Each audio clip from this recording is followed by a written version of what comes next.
guys, how's it going? Today we are going to be talking about mealybugs because I am currently dealing with some mealybugs on a few of my houseplants, mostly amaryllis and this rickrack cactus that I have right behind me. This one's the worst. This is a shark fin rickrack cactus and I have absolutely no idea how I let it get so disgusting. Like the mealybugs have just absolutely taken over this plant. Like this is no small issue. This is the first plant I noticed it on.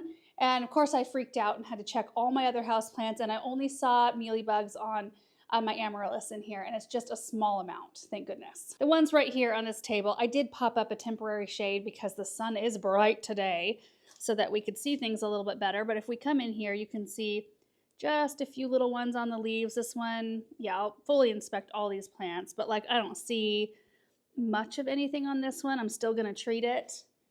And then these look okay. I just don't want it to become an issue. So even though I don't see much of any, well, nothing on these, I'm gonna go ahead and spray these since they're in the same area just as a preventative. So let's just talk through mealybugs and what I do to get rid of them. First off, they're very easy to identify. We're looking close up at the rickrack cactus right now.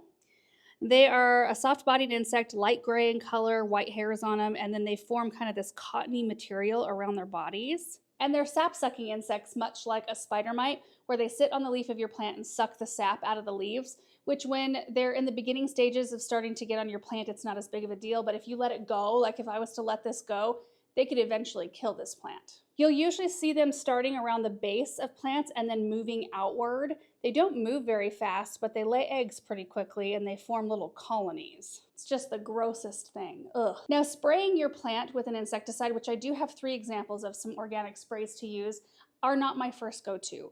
Just because of that cottony material that they produce around their body makes it hard for the spray to penetrate and actually make contact with the body of the insect. There are some that don't have the cottony material yet, and those it's easier to spray, but I just don't feel like it does a complete job.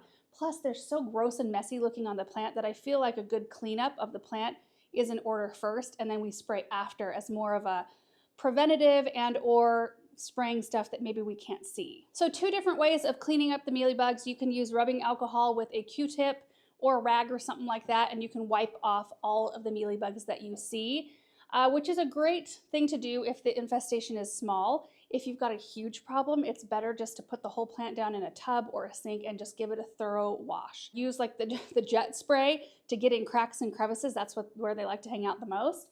With this one, because it's so big and floppy, I think I'm going to take the time to do cleanup without putting the whole thing in the sink. Plus, I think I would like to groom some of this away, like take away some of these kind of damaged looking leaves. I don't want the plant sending energy into trying to keep those nice.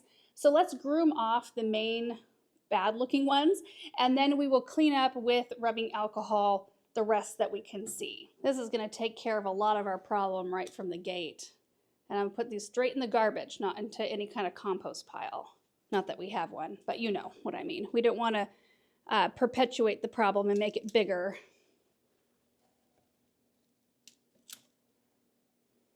Yeah, look at that. Oh, toss that thing. It's kind of a weird branch there.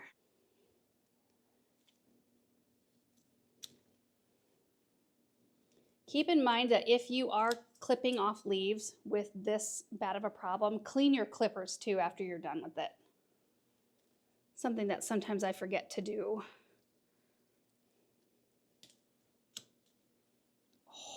Oh, ew, that's especially bad. So gross. How embarrassing.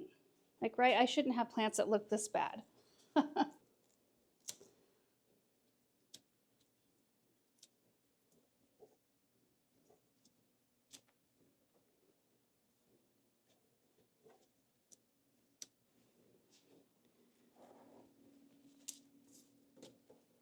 It already looks much better, but there's still quite a bit of mealybug activity. And this is where the rubbing alcohol comes in really handy. So I like just to fill the cap with a little bit. Hold on, I need both hands for that. That way I have somewhere to dip my Q-tip easily. We just dip it in there and we start to clean.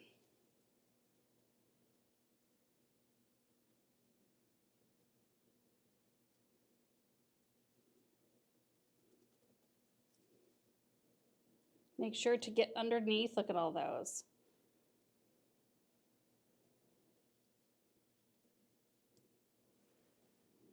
Oh, so gross. Other side. Some people put rubbing alcohol in a spray bottle and just spray the plant down. So long as you make sure to move the plant out from underneath a grow light or out of a sunny windowsill, you don't want the light beating down on a freshly alcohol sprayed plant. Yeah, those go all the way down. Dang. I don't know if you can see that sticky substance right there? That is an excretion from the mealy bugs they call honeydew, which is actually just a fancy word for their waste, which is super gross too. Ugh. All right, I'm just gonna keep going until this plant is looking clean.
Okay guys, I think I forgot to turn my camera on once I got the plant in the sink. Sorry about that. All I've done is I took it out of its pot, which I just have the pot setting aside. I haven't cleaned that yet. And I'm going to rinse off all the soil now that I've rinsed all the leaves off.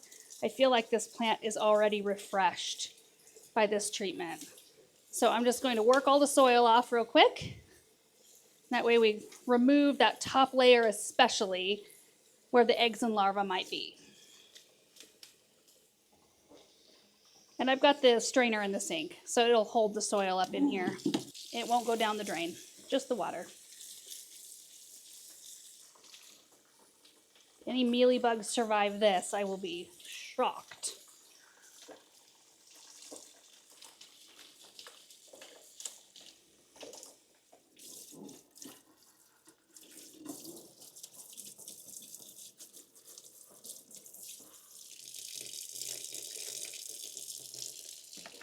Okay, I'm filling up the sink with some hot water and bleach.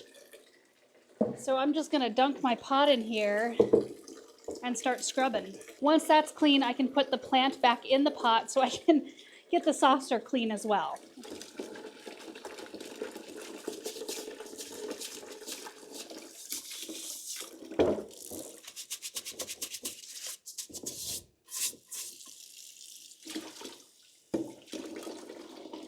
I'm using regular potting mix as opposed to cactus mix, which you would think that I would use with a rickrack cactus. But I found that rickrack cactus actually like a little bit more moisture than your traditional succulents and cacti. So by putting it in a regular potting mix, that mix will hold on to a little bit more moisture between watering and thus extending my watering time, which is great.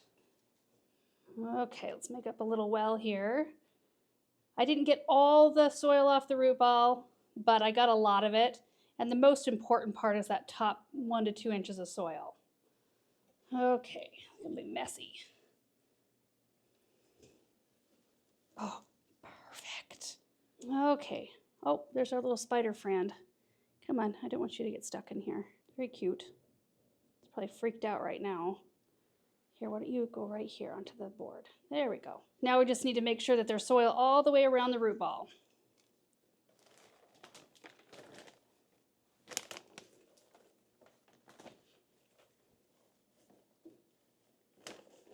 Oh, perfect. Now I'm gonna have to clean some soil off. Let's get this saucer handled first. I'm gonna go dump this outside.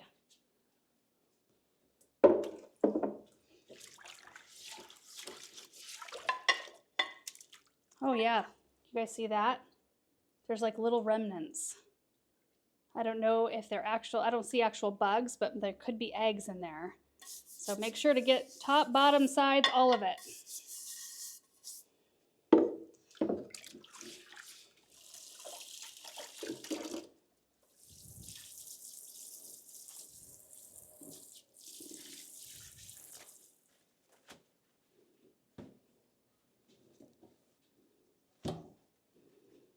Okay, things are looking up for this plant, I think.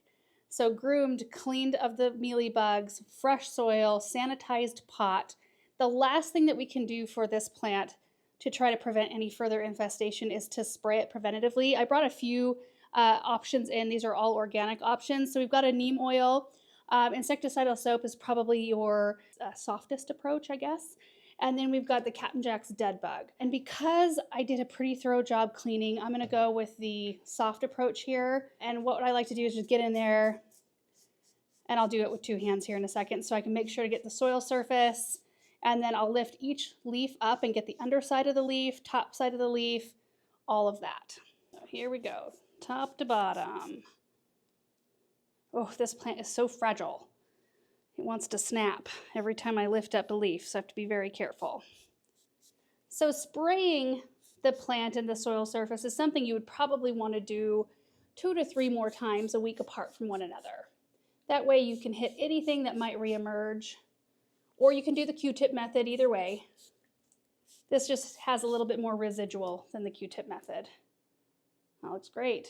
Now, since this has been doused in spray, I'm just going to keep it here in the shade. I'll leave this temporary shade up until the plant has dried so that it's not exposed to direct light, because I think that could damage these leaves. So anyway, this plant is done. Boy, the before shot was so gross. It looks so much better. And I keep thinking I see more, but it's not. It's like little perlite pieces from the soil. Thank goodness. That makes me feel so much better. Just looking at this plant, I feel so much better. And they can be a bit of a pain. They can reemerge pretty easily. So it is something you have to be diligent about. Now with these amaryllis here, because the infestation is not really an infestation, it's just very mild, I think I'm just gonna go through with a Q-tip right now and just clean up what I can find, and then I'm gonna spray them. I'm not going to individually repot every single one of these. I repotted the worst of all of them, and I think that we're okay there. And then I do want to do one repot project. I've got a holiday arrangement from last year that I put together that I want to reassemble into a different container with a couple of different plants. Okay, we are done in here. I did get the top 2 amaryllis as well. Almost forgot, but I just stopped and got those all cleaned up. And I went ahead and sprayed the plants that were right around this area just to make sure I didn't miss anything. Okay, so now we are gonna head to the greenhouse to do our repot. Okay, some of you might remember this arrangement from last Christmas. So I picked this plant up. I can't even remember what it's called, at Trader Joe's of all places. And it's done really well. It's gotten really big. And then we've got a white cyclamen that went dormant this summer, and then it's just recently come back and has started to bloom. And I can't remember what I had right here. I think I had some little poinsettias, which kind of just fizzled out, you know, how poinsettias do sometimes. And then a rosemary, which I really want to get in its own pot. So we're going to take this one apart. And then we're just going to try to put something together utilizing 1, 2, or all 3 of these plants and some other thing. Oh my gosh, my camera's a wreck. Hold on. The lens was so dirty. Sorry about that. Anyway, we'll use, I know I want to use a cyclamen. This was a little bit bigger than I thought it was going to be because I would really like to put together an arrangement in this basket. We'll see what happens. We've also got this really nice Senecio angel wings right here. It just needs to be groomed up a little bit. And we've got some nice kale, and they're still really super duper clean, no aphids, which is kind of a wonder in the greenhouse. This one looks nice. I also picked up these super cute poinsettias. They're just little singles, little itty bitty ones that would look so pretty. In fact, it would look pretty just to leave.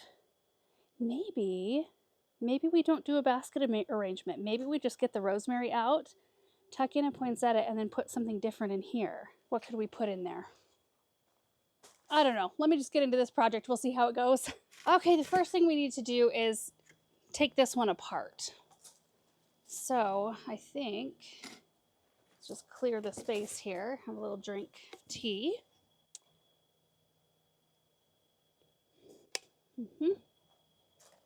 See how this goes.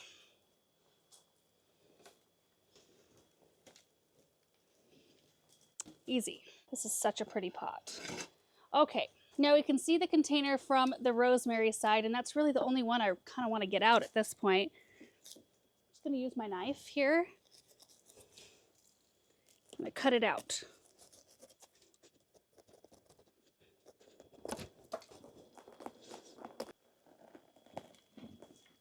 Easy. Okay, we're going to grab a pot to repot this here in a second.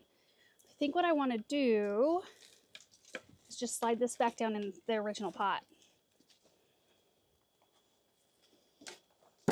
Like so. Oh, easiest thing ever. So that's what it looks like from the front.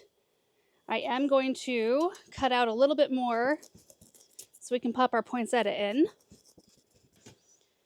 Probably not the best way to be using a knife, but it's all right.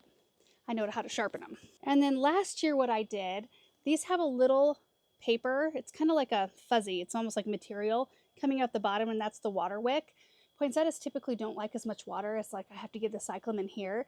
So if I keep it in this container, it'll keep some of the moisture away from the roots, but it'll wick up some as well. So I think that that's the way to go.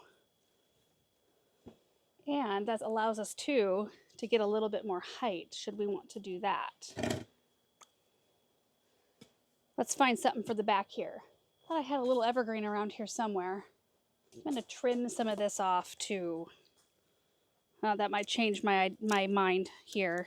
So it's a little bit more proportioned. Maybe. I feel like this one needs to be more of the centerpiece plant. Should have just taken the whole root ball apart. Probably would have been easier. Tell you one thing, it needs a drink, that's for sure. Okie dokie. Yeah?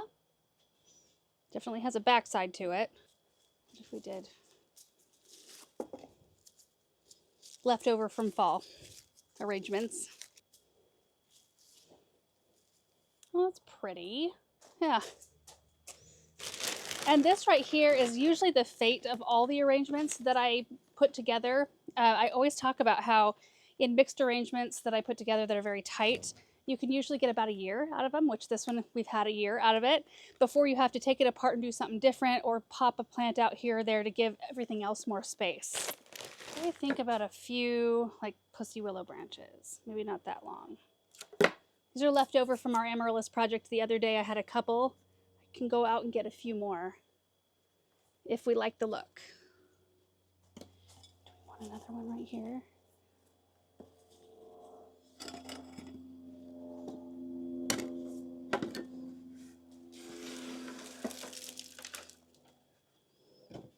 Be right back. I'm going to go grab some branches.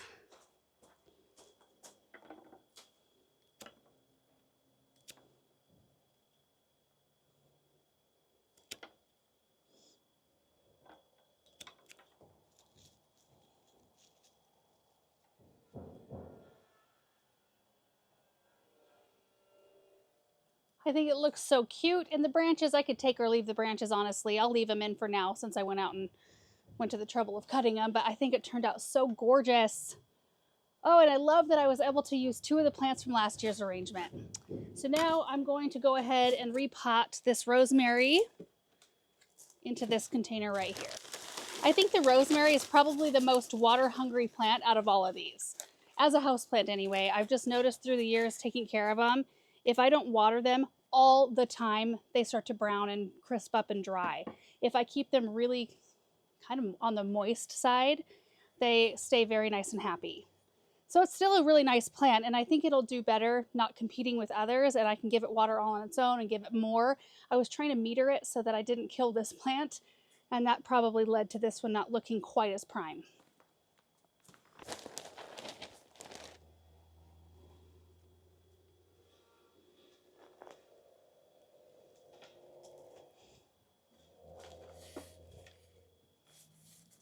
There we go, perfect.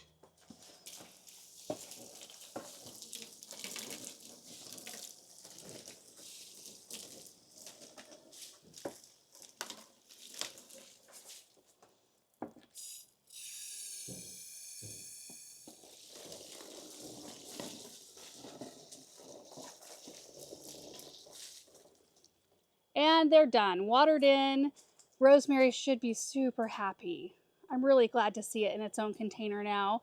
And then our Christmas arrangement is really fun. I'm excited to take that inside.